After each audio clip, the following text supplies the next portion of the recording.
and welcome back to another episode of the Zero Empty Spaces podcast, episode 82, with our first downtown Minneapolis resident artist, Marge Buckley, from studio here at 815 Nicollet Mall in downtown Minneapolis.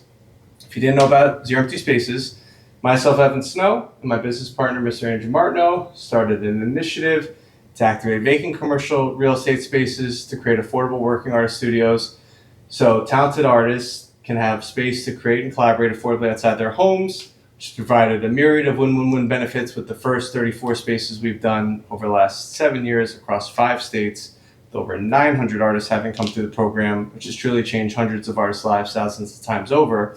But the point of the podcast is to connect you with talented artists like Marge that make the program what it is. So without much further ado, for those that are being introduced to you for the first time, who is Marge J. Buckley, and how do you describe your creative process across painting, playwriting, and performance? I'm Marge, she, her. I am a painter, obviously, as you can tell. We're in my studio. I'm also a playwright.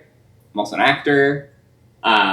Doing less of the acting these days, more of the playwriting. But I'm an experimenter. I like to work in different mediums. I like to work in different styles. I like to play. I think play is really important right now. Creative expression, creating new things, and things that help us think about the world differently.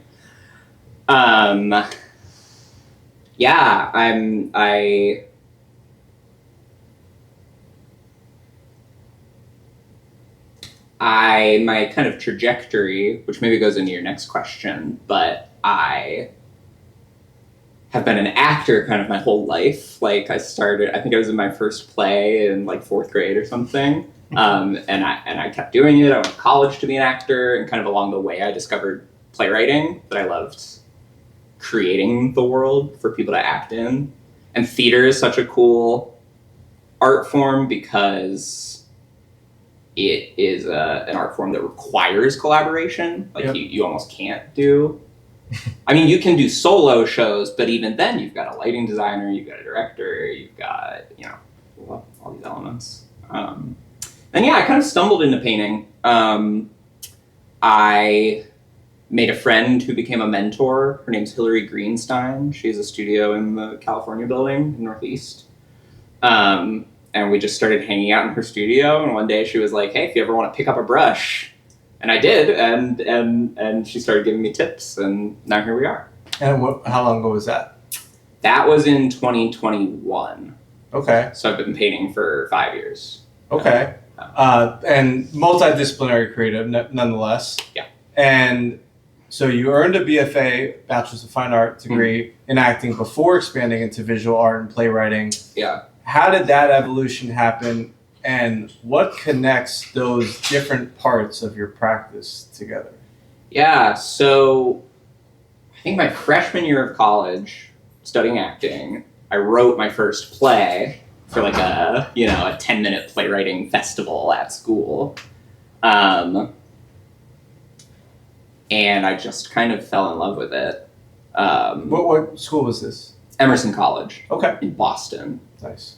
Where I lived for a couple years after graduating.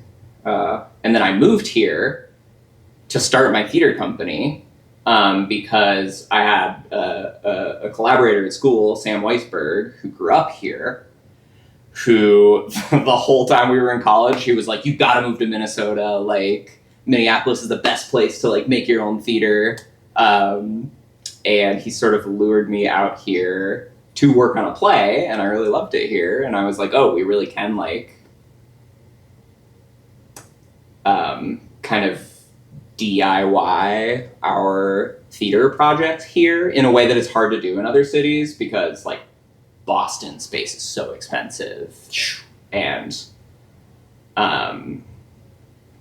here it's there are venues that you can collaborate with that make it affordable to actually produce your own work. And I'm sure also it's very, I know from my experience, and it's competitive in the big Northeast cities and, New York, LA, Chicago. Boston, stuff like that. And I mean, not that it's not competitive here, but from what I found so far, Minneapolis is a very inclusive community, very supportive community, and especially as it relates to the theater aspect, which we were just discussing. So we're here in downtown at the Nicollet Mall, and right around the corner is one of the top theater districts, arguably in the country. Yeah, I mean, it's like,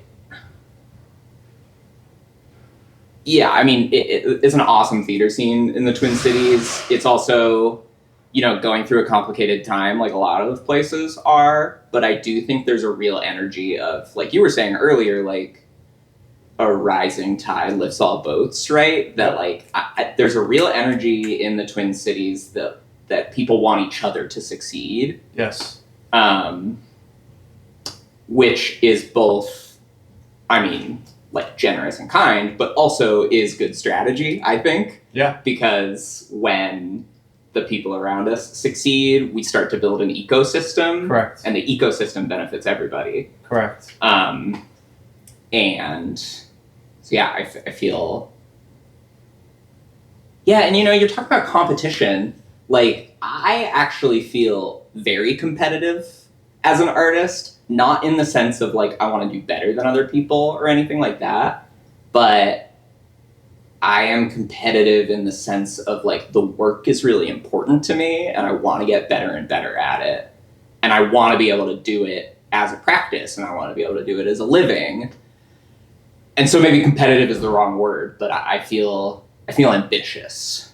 And that's a good driving factor versus if you didn't have that desire, that drive inside, you might become complacent. And if you become complacent, you're not really going to evolve and grow and be experimental and try new things. And I think, too, when you have so much competition is not the right word. Yeah. When there's so many players in the space and so many other people complementary, your counterparts, your contemporaries, it provides inspiration. Yeah. And then also, not for nothing, one of my favorite all-time quotes, which relates to this, is the only way that we're ever going to build community is to show up to other people's stuff. Yeah.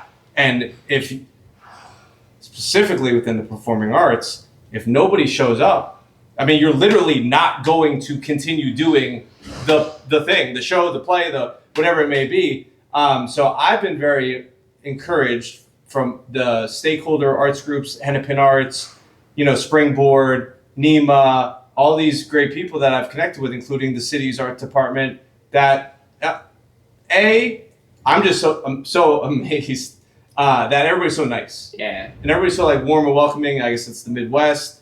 But you're right, to your point, everybody does kind of want everybody else to win. I mean, I haven't really gotten deep down into the trenches yet, but yes, rising tides raise all ships. So glad to support. We might end up doubling some of these spaces as performance rehearsal spaces, and just an idea, and be a little multidisciplinary here. But back to your work. Yeah, you describe your work as exploring radical systematic change through experimentation, bold compositions, and community activation. How do those ideas show up in the various forms of your work? Yeah, for sure. I mean, community activation and theater are kind of the same thing in some ways, right? Where it's like you said, like, if there's no audience, then you don't have a show, actually. Like, the audience is part of the practice as well. It's a key component. Yeah. I mean, experimentation, I think, is like when I talk about radical systemic change, like, part of what I'm talking about is, like, we're living through a time where things are collapsing. We are living through a time where systems are being taken advantage of by, bad actors, I think. Mm-hmm. Grifters. Mm-hmm. And I think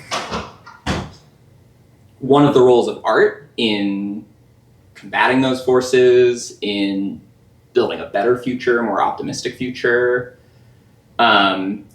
is to encourage people to think creatively about what we can build.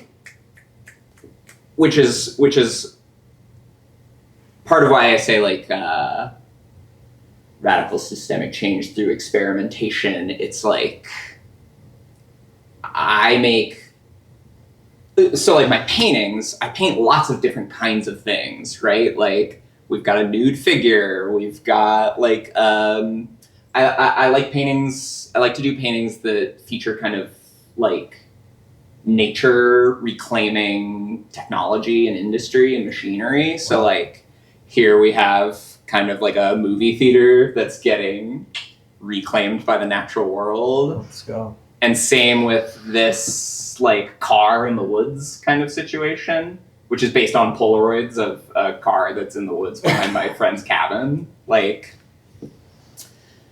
I just get excited about like what is possible if we stretch ourselves. And the way I stretch myself, or try to, is artistically.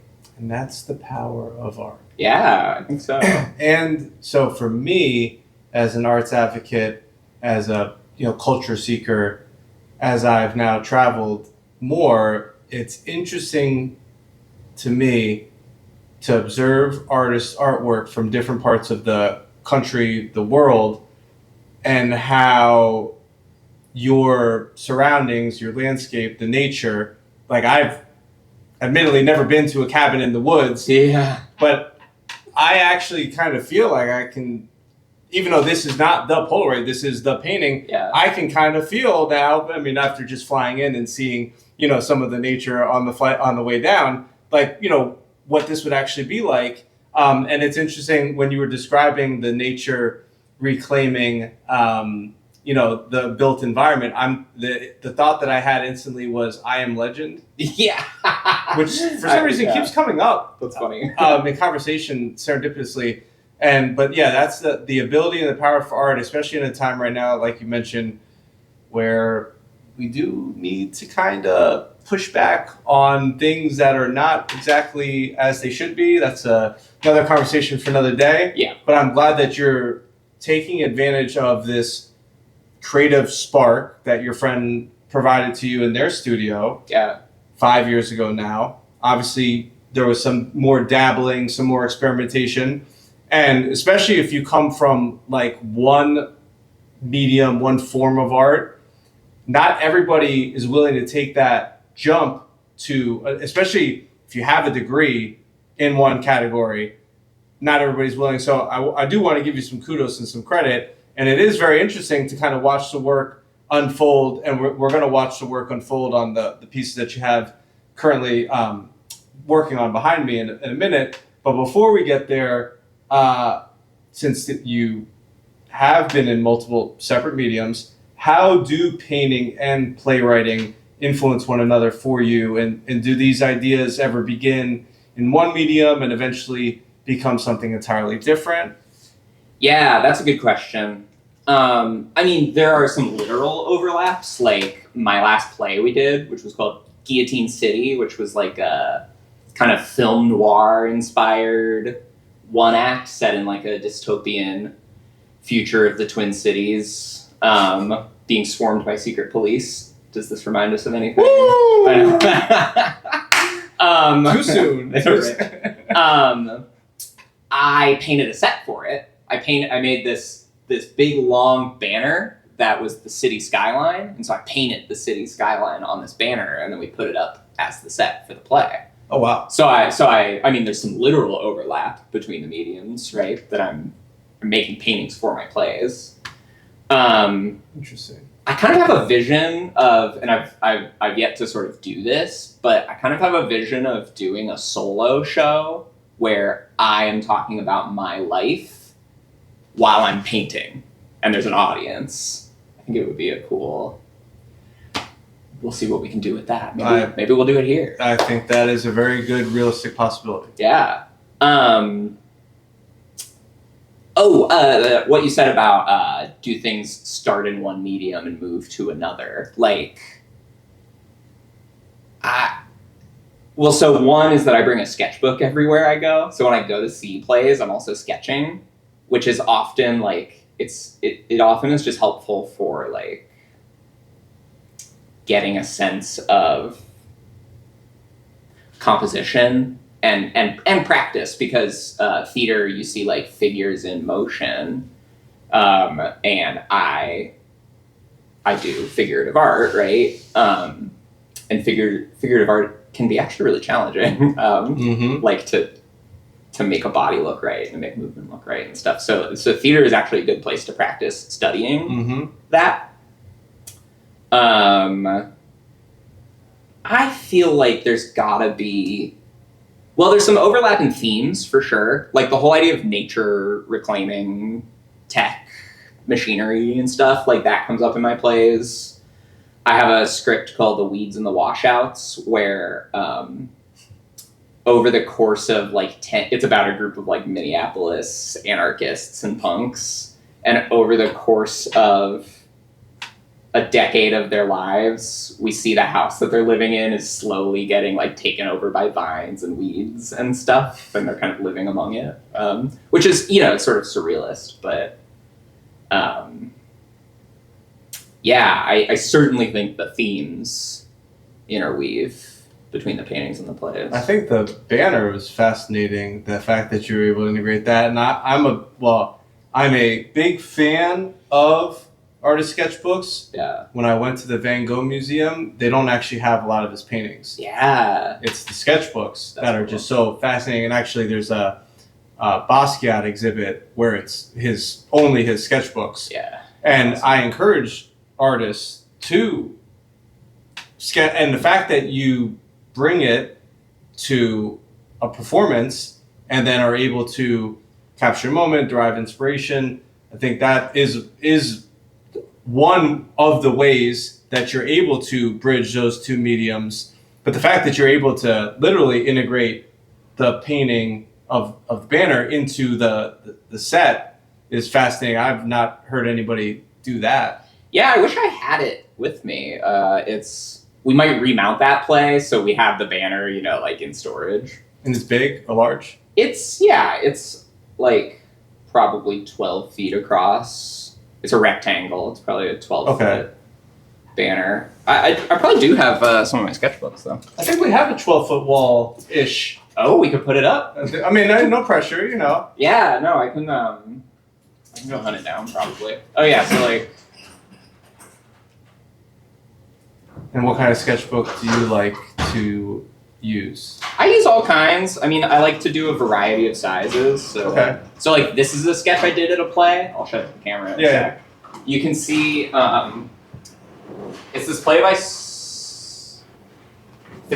Susan Laurie Parks called what is it called? The America Play. That I saw in Philly a month ago at a theater called the Wilma, which is a great theater in Philadelphia. And it is a play about the legacy of Abraham Lincoln and like, it's about a guy who impersonates Abraham Lincoln as a profession. And it deals with like American legacy and interesting play. But yeah, I love to sketch. And to think, we got through those Lincoln times. Yeah, I know. Yeah, it's,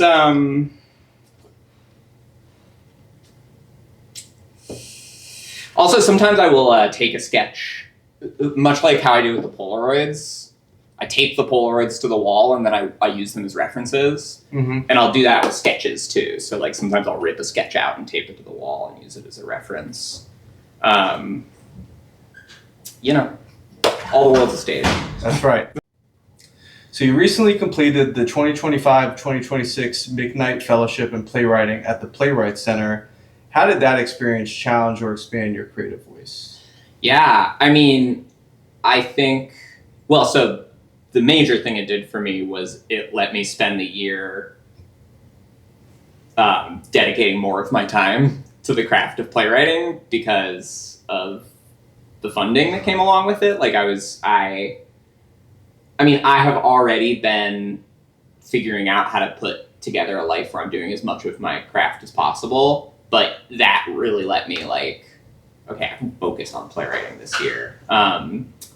It also brought me into contact with a bunch of peers, like, because at my theater company, I'm the playwright, like, I haven't been in as much conversation with other playwrights up until this moment, And the Playwrights Center, I mean, they operate maybe like 8 fellowships a year. They have what they call core writers, who are writers who have workshops there every year. They have like a vast network of just affiliated writers and like directors and actors and stuff. So it brought me into contact with the theater industry and with my peers in town who also write plays. And that has just been amazing to be like, well, what are your strategies? And like, how are you approaching your career? And how are you approaching your craft?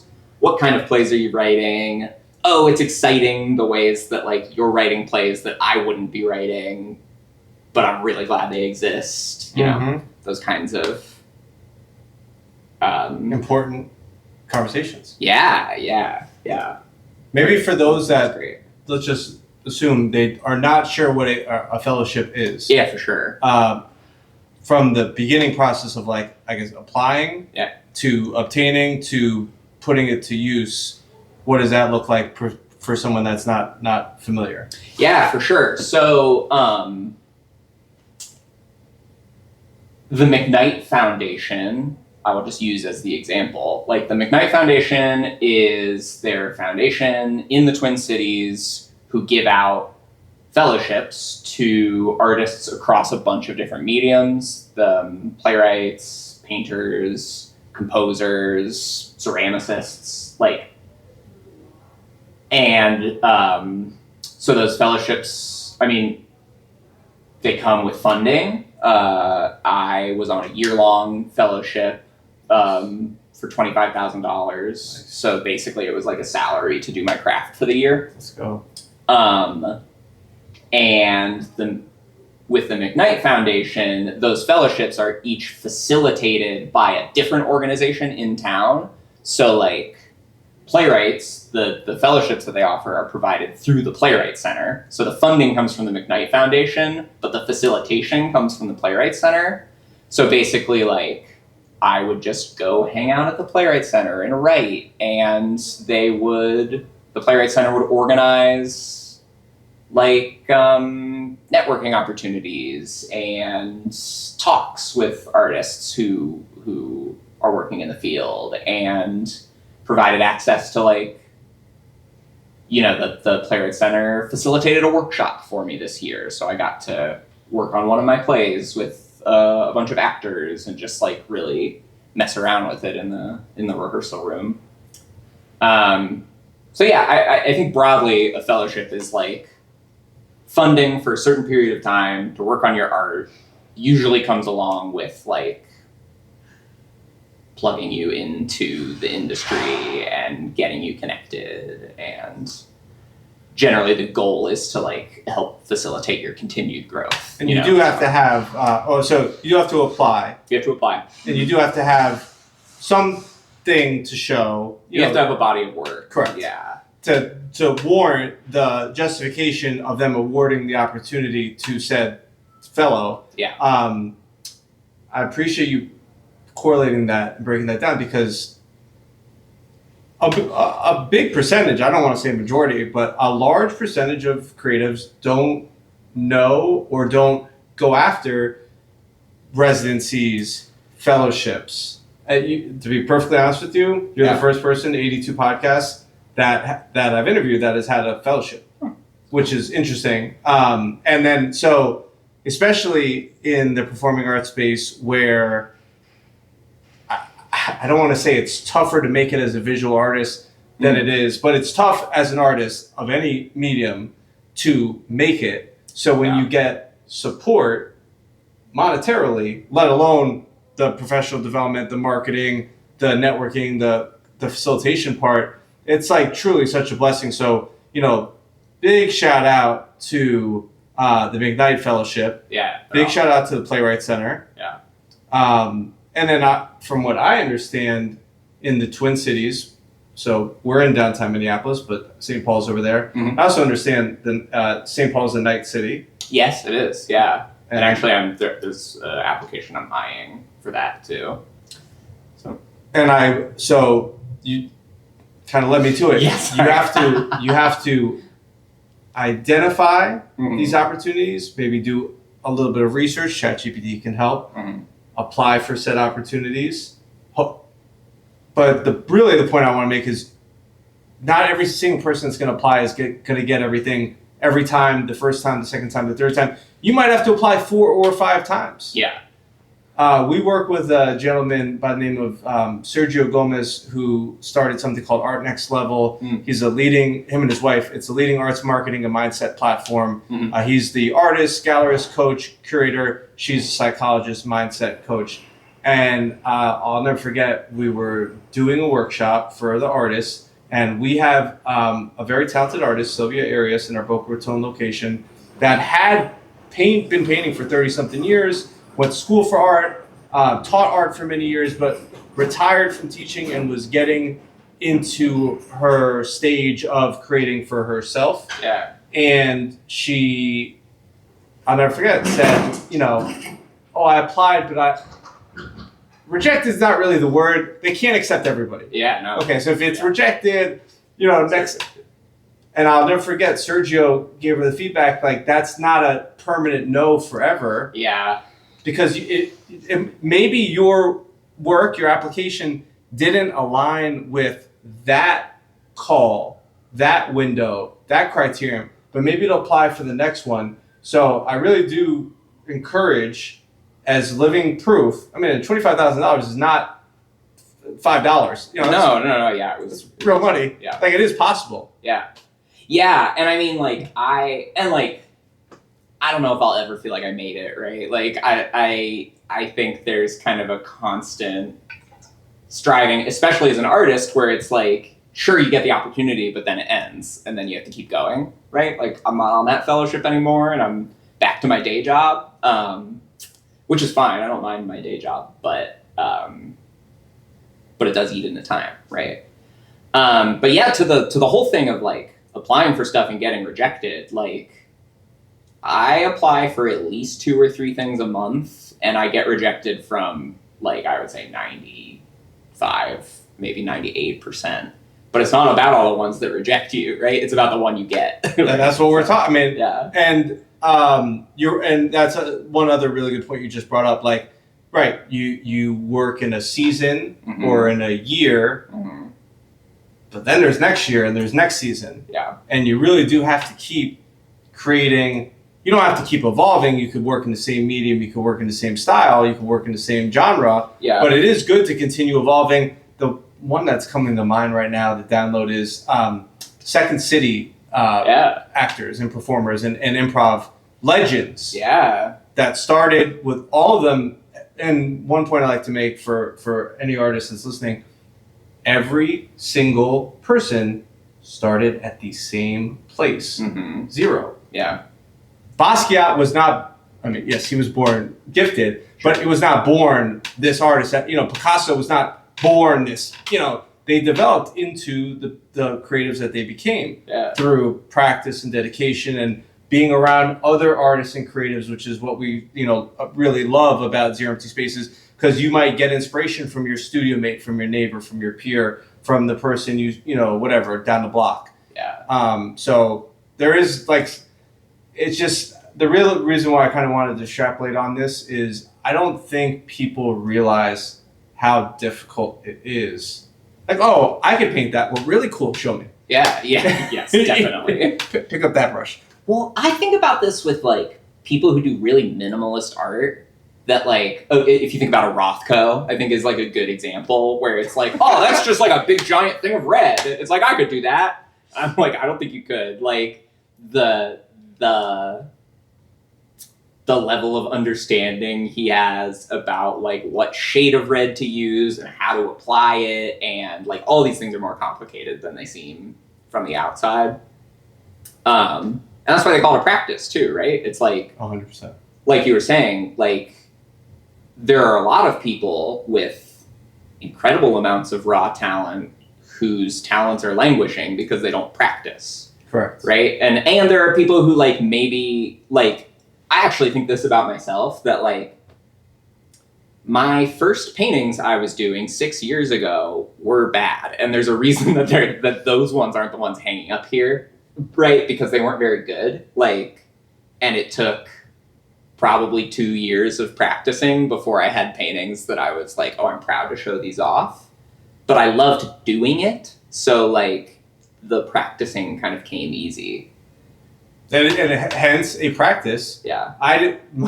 If you go back to the first Zero Empty Spaces podcast, it didn't look like this one. Yeah. You know, and there was no intro, there was no nice camera, you know, whatever, all the things. But right, you stick with it, you evolve, you develop. The conversation we were having offline before about artists with MFA degrees. Yeah. And to your point, there's probably somebody, some kid, person, adult, whatever, grandma, grandpa, that's just as talented as the person with the MFA degree. And it's not that you get an MFA degree and you automatically get rewarded with opportunities. No, but the people that do go for Masters in Fine Arts degrees do learn how to talk about the work. Yeah, and play the game. Right? And the ones that play the game well succeed. Yeah. And are able to make it. But you do not need a piece of paper to say that you're an artist, to say that you're a classically trained artist. Some of the best artists obviously are self-taught and so on and so forth. So needless to say, I appreciate you sharing from your perspective transparently, because I want this to serve as some like inspiration, reinforcement to those artists out there who maybe are people imposter syndrome. Yeah. Right. You know, or we have so many artists that have been painting in the second, third, fifth bedroom of their house, their garage, their kitchen, their attic for 20, 30, 40, 50 years. Yeah. That were making their family, that were making their career, that were doing their things, that once again, just as talented as the kid with the MFA degree. And they come crying to us at their first Zero Empty Spaces event and they say, you know, thank you. I never stepped out of my house before with my art. I never called myself an artist. I just sold $3,303 of art. Yeah. And it's like, you know, it's possible if you show up and you know you take that step. So I commend you and I give you kudos and credit for taking that step. But taking a step back, as a co-founder and Playwright-in-Residence with the Commutator Collective. Commutator Collective, thank you. Yeah. What inspired the collective, and how does collaboration shape the work you create? Yeah, so I think I mentioned my collaborator, Sam Weisberg. Shout out, Sam. He and I went to college together. We collaborated on some projects in college, and we had always been kind of like, yeah, we could move to New York and like try to like make it in the industry that's established. But what we really want to do is make our own projects, even if it means doing so at a smaller scale. And so we decided to do that here in Minneapolis. He grew up here, and I needed a place to end up, and he kind of convinced me that like this is where we could do that kind of like DIY approach to making theater, where we could be in control of our projects and have the kind of creative life we wanted without the pressures of like moving to New York and trying to pay New York rents, right? And slowly over time, we just kind of gathered more people. You know, every time we do a play, I feel like we gain a couple new collaborators and allies and like people who want to participate in our projects and people who want to see us succeed. And we have a growing audience. My role with Commutator is often, well, it kind of started that I would write a play and then we would bring in who we needed to make the play happen, right? And increasingly it has become, okay, what is the collective interested in working on? And then I will write the play based on, oh, my collaborators are excited about like, so one example is I'm writing a farce called A Lobby of Slutteries, which is about like it takes place in like a fictionalized version of America where there are like dukes and duchesses, and some of the aristocrats are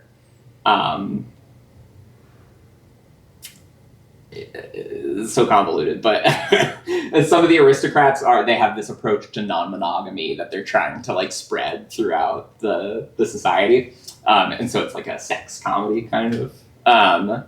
And I wrote that play because my collaborators were like, we want to do a farce. We want to do like a big physical comedy, like slamming doors, like props flying everywhere kind of play. And I was like, okay, I can write that. And so that's like one of the projects I've been working on. So yeah, we've gotten to kind of a point where it's like the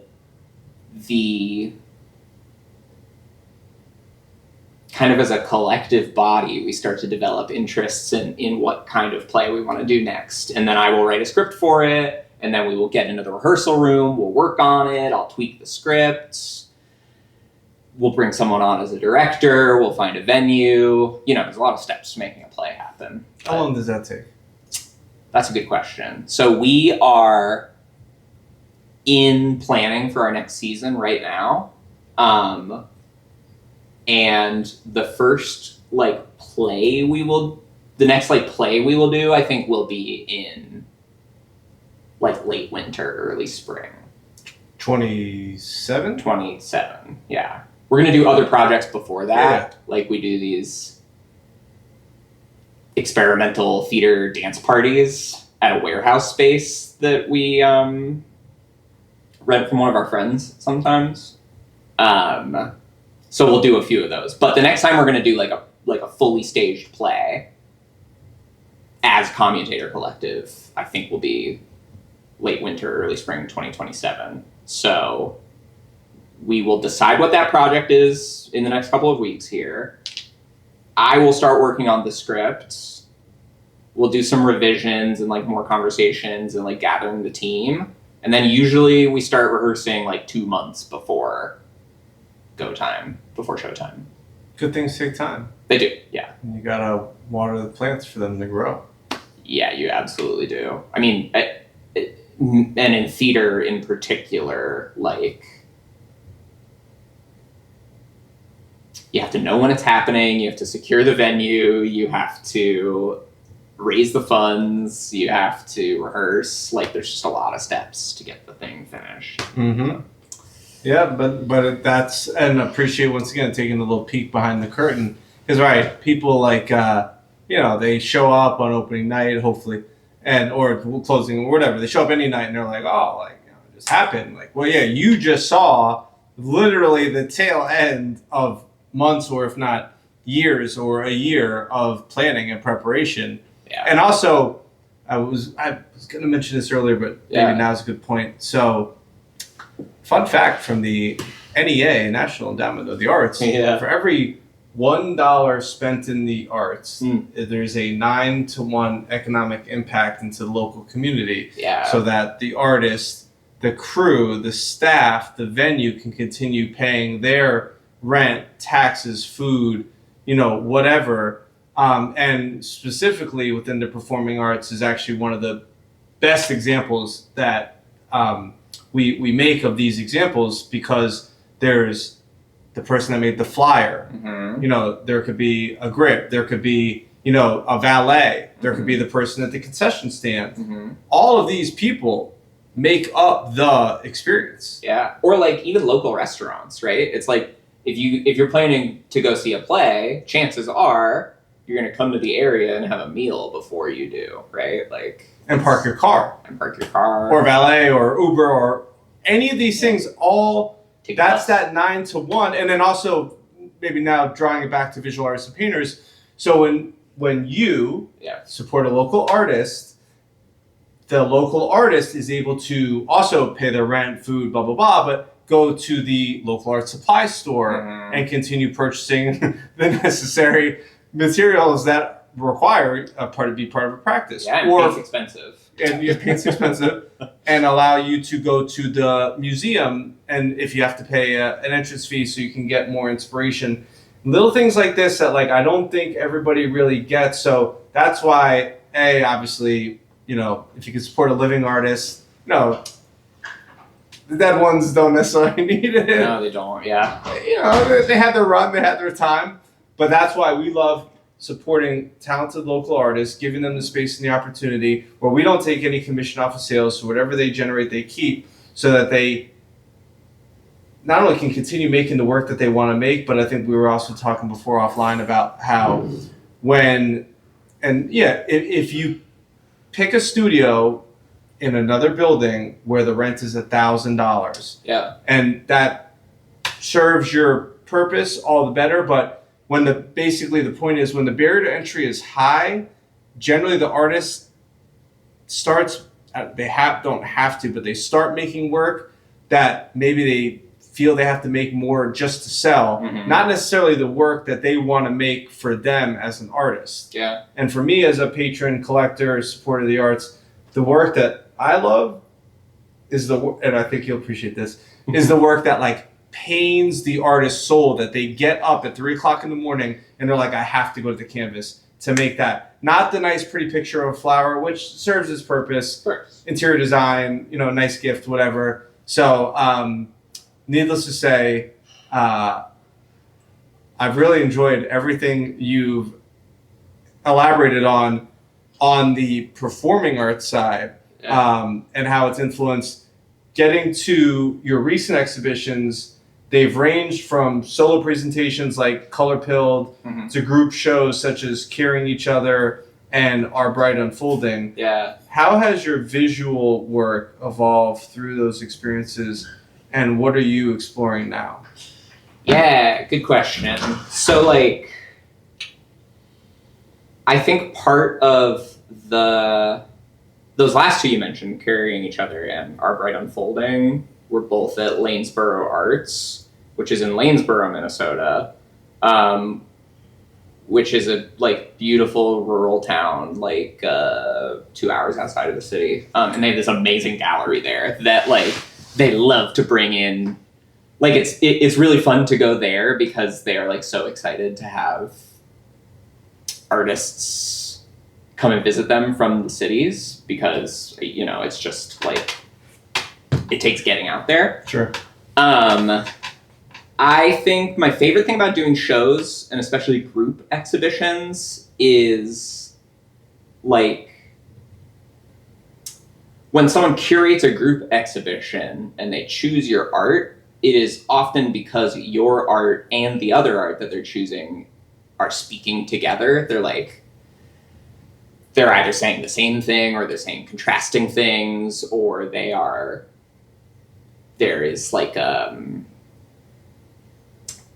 a color theory reason that they fit together, or there are compositional reasons that they go together. So it's really cool to see your art kind of in contrast to the work of other artists through the mind and eyes of a curator.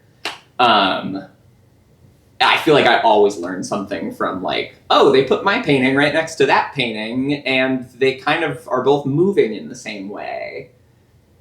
Maybe that gesture will continue to kind of make its way into my next pieces. What I'm working on now, it's funny, we were talking about doing series earlier, that can be a helpful way to kind of contextualize your art. And I actually feel like what I'm doing right now is I'm doing one of everything. One of each series. Well, yeah, sort of. Or one of each kind of painting that I do, right? This one is a figure. It's a figure of someone I know holding a baby. There's a lot of life and hope and optimism. This one is the nature reclaiming the machinery. These two are landscapes. That one is political pop art. This one is a portrait, sort of almost surrealist portrait from a Swarovski advertisement that I'm using as a reference. I'm a very instinctual painter. I kind of just paint whatever I feel like painting, which has its positives and its negatives. I think the artistry is very pure. when you function that way, that you're just like, well, this image spoke to me, so I'm gonna paint it, or I'm gonna paint something inspired by it. I think sometimes, like the focus is broad, right? Yeah, to say the least. Yeah, yeah. But if that's what's calling Yeah. to you in your soul as a creative, if that's what you feel compelled to do, and you have the space, the materials, the opportunity to do it, right, you might as well go after it, because there's a lot of people on their deathbeds that look back and say, wow, I wish I would have gone for it when I could have. Yeah. Well, and something that's interesting about doing a bunch of different kinds of paintings all at once, too, is that they do end up informing each other in ways that may not be so obvious from, like, the composition. But, like, I'm working off of my palette. I'm working on a bunch of paintings at once. So the same color is going to make it into all of these paintings. And so in that regard, they actually are all tied together. Like, I think every single one of these paintings has the same turquoise color in them right now. Yeah, and ditto, I think there's just something like energetic that happens that starts to tie them all together that's harder for me to kind of put into words. But, like, yeah, they end up being like a little family, even though they all are quite different. I was not going to guess the turquoise, but I do see some other very interesting hues and colors, and since that those paintings were out of the visual reference here in the shot, how about we take the camera, we spin it around, and we show them a little bit about your process in the studio here? Yeah, actually, that would be the best one to work on, because I have a yellow color that I want to put up on it. And we're going to be right back. So why don't you tell us a little bit about your process in your studio here? Yeah, so I am working from a reference that I found in a magazine. You know, I like it. I really like this kind of headpiece she's wearing. And I just think it is it's a really great color palette. Felt like it would be a cool figure to explore. So I have my palette, right, which is a piece of clear plastic that I've taped to this. It's technically a kitchen island, but I use it as like an artist cart. I buy almost all of my paint at a local store in St. Paul called Wet Paint. Wet Paint's shout out to Wet Paints. Literally, shout out to Wet Paint. They're the best. I'm using oil paint. I mean, like I've been saying, I'm an experimenter, so like I do use all kinds of paint. Oil is probably my favorite, but I also will use acrylics. I really like gouache. Okay. Yeah. Which, for those of you who don't know, gouache is like a thick watercolor. It's like...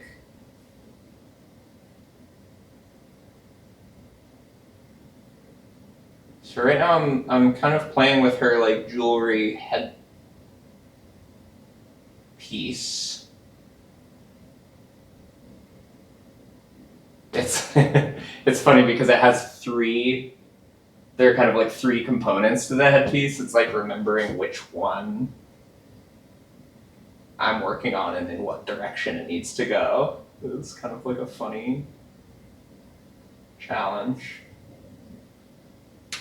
And that's part of the process. It is part of the process. Very interesting. So, while you continue, Yeah. I can paint and talk.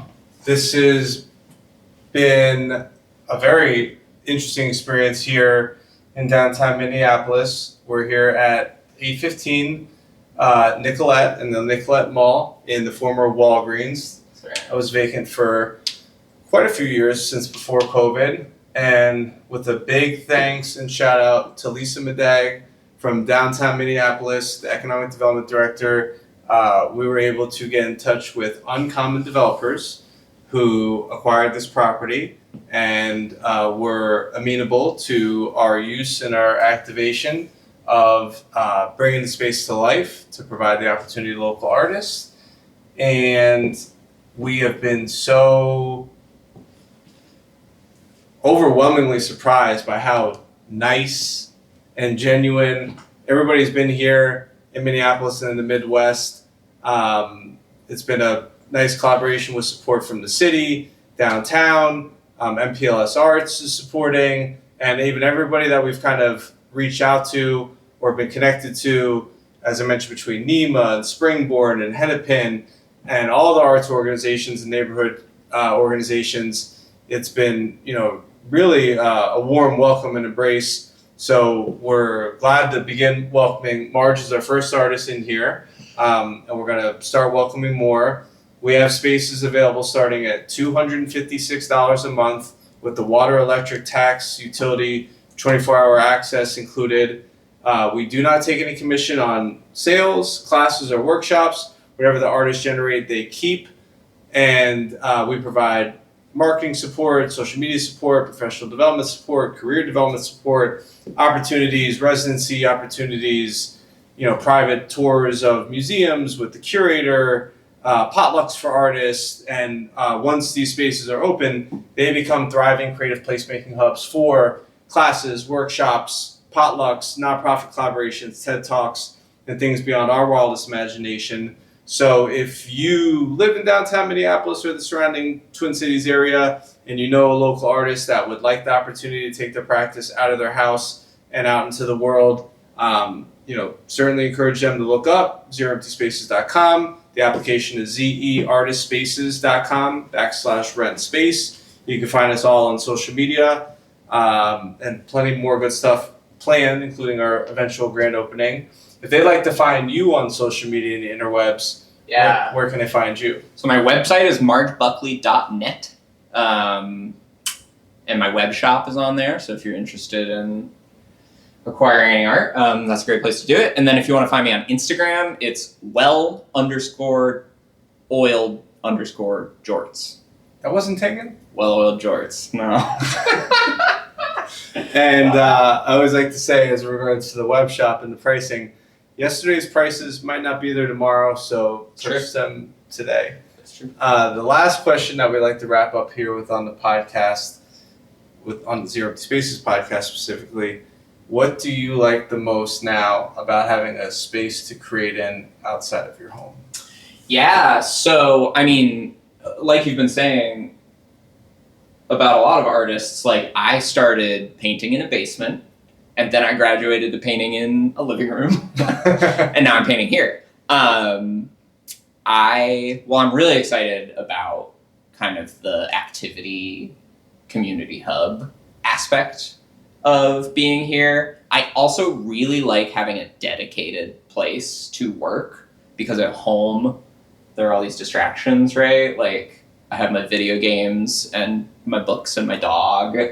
Like there's always something else I can be doing, but when I'm here, it's the art, and that is it. That has been tickling my brain in a new way. Right. You don't have to worry about the laundry. You don't have to worry about this or that. Or like I could worry about the laundry, but there's nothing I can do about it. Right. So because I'm here. Right, and you're locked in. Yeah. And it's a beautiful thing.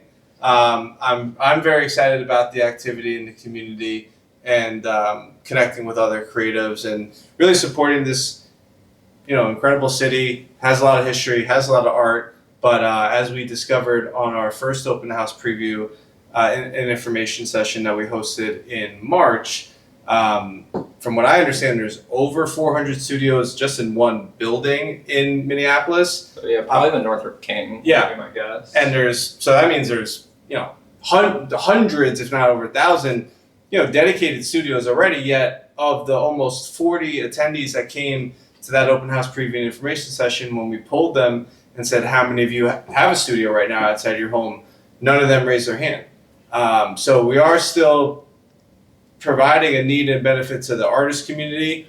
We're also providing benefit and activation, positive press, traffic, energy to not only the downtown Minneapolis community, but even specifically in this historic Nicollet Mall area where there is a lot of momentum and a lot of movement from the various stakeholders on the city side, the economic development side, the retail side, the commercial real estate side, to get more activity going, which we're glad to be a part of and support. So if any of this resonated with you, feel free to reach out to us at Zero Empty Spaces, info@ZeroEmptySpaces if you want to email. We're glad to continue doing this work, glad to continue supporting, and we certainly appreciate your interest in tuning in. This was probably one of the better episodes that are more diverse in terms of the art forms and mediums that we've done in quite some time. So appreciate you for tuning in, and we will encourage you to follow along, save the date. We will have a grand opening date coming up here soon, and we do have plenty of studios available, like I said, starting at $256 a month with the water, electric, tax included, 24-hour access, month to month, no long-term lease, community of artists locally throughout the country and growing and beyond. And love doing this work, love being here in Minneapolis, and appreciate all the support. You guys have a good one. Cheers.